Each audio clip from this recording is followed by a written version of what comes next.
All right, we're good. Ready? Yep. Hey, hello out there. This is Coach EJ Eric Johnson, also known as The Brand. And this is Coach Aaron Thigpen, the Source. Aaron, what's happening today, man? I tell you, we always talk about this when we're in a gym together. And our subject today is, are you a student of your sport? So let's hit it up on that today, Aaron. What's the skinny on that, man? Because you and I have some good opinions on this. We always talk about this on a daily basis. Yeah. I mean, what we're really getting at, guys, is, how involved or how engaged and how much do you know about your sport? Not just playing it, but maybe about its history, about its evolution, the ebbs and flows, where the game might be going, all of those things. Are you a student of how to play your position and what it takes to be, good at that position? I think, the conversations I have with a lot of kids, it's kind of on the surface. They just are kind of doing, but they're not really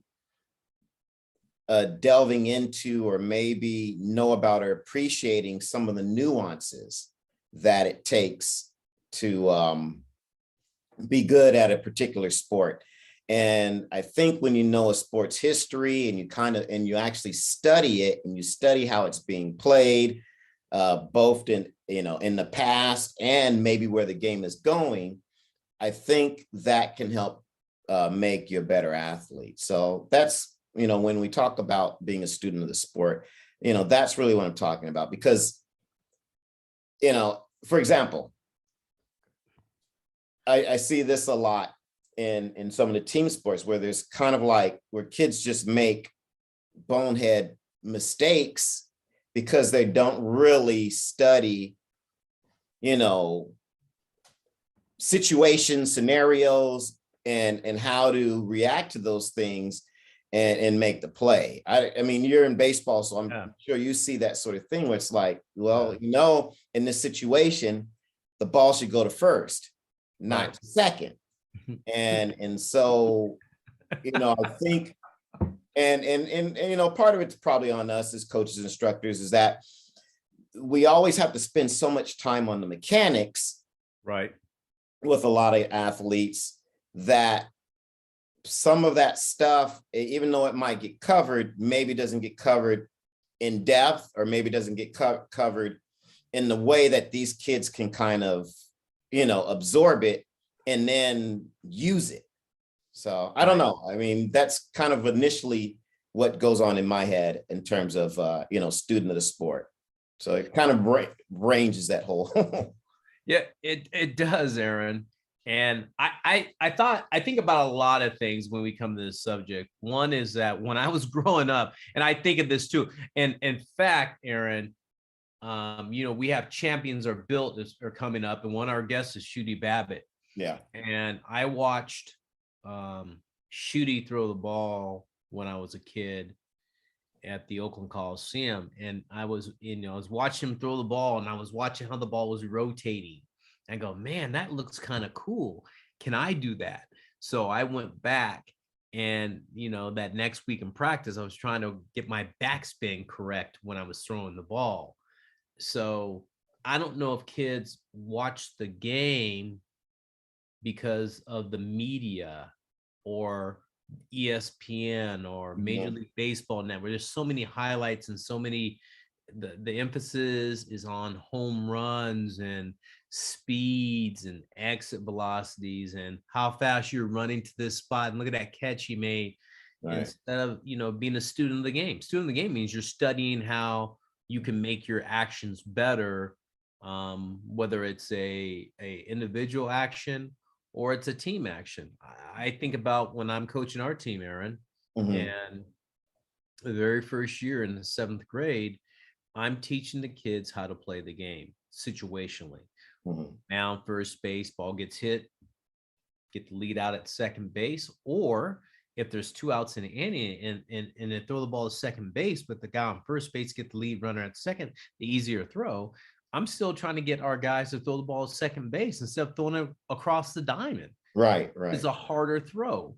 Yeah. So understanding, just that kind of stuff. I mean, you watch it on the TV all the time with major league players, and they're not throwing a ball across the diamond, but you know what? Innately, they were taught from a young age at 8 and 7 or 7 and 8, get one out. Yeah. It keeps on going on and on for 15, 16, 7. I'm like, why are you throwing the ball across the diamond? Isn't the easy way to just throw it to second base? And it's so conditioned. And that's how I know they're not students of the game, because they're not really testing what was taught to them earlier at a very young age, which is the easiest play rather than get one, So yeah. Well, I mean, you mentioned something that kind of just provoked a little thought with me, in terms of, you talked about how kids are absorbing sports now. Kids are absorbing sports differently than we did. And maybe that's part of the equation here. When we were younger, we had to read about sports and our heroes and those sorts of things. And there was limited, or we had to go see them, in games, be there at the stadiums. So now, with the advent of obviously we're not that old, but of TV, but how social media and information is presented to the kids in these short sound bites, just like the news, everything else, it can kind of paint a different picture, or it can kind of leave a lot of those nuances out, because it's kind of like the empty calories thing. You're feasting on empty calories, which are these highlights, but a lot of times those highlights aren't supplemented with some of the commentary that might go along, or should go along with it. So for instance, you see a guy make a spectacular play on Instagram or something, but you never really hear the commentary that might be going on, with the announcers about that, if there's something of value there. So it just has me thinking, well, if that's the case, then I think it's probably even more important now that our athletes are presented, and they're probably gonna hate this, but presented with more print material. So in other words, I think maybe there needs to be more study guides going home with some of these athletes as well. So say, for instance, you guys in baseball are working on, situational baseball. Okay. And you guys have a practice, but you know what? Maybe now I hate to say it now, making more work for you, but maybe now there needs to be a handout or an email shot to them about, hey, this is what this was the meat of what we did today. This is why we do it. And it kind of, again, kind of adds a little bit more meat to what they're doing, and more substance. And maybe that might trigger more questions, more thoughts.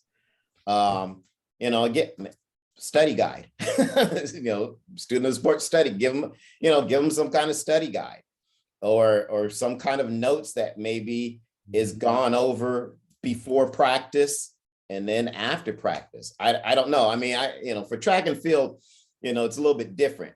It's a lot easier for me. I mean, I can jot some things down and send it out and give them phrases. But I know for you guys might have, 5, 6 different situations you got to work on. Oh, yes, we do.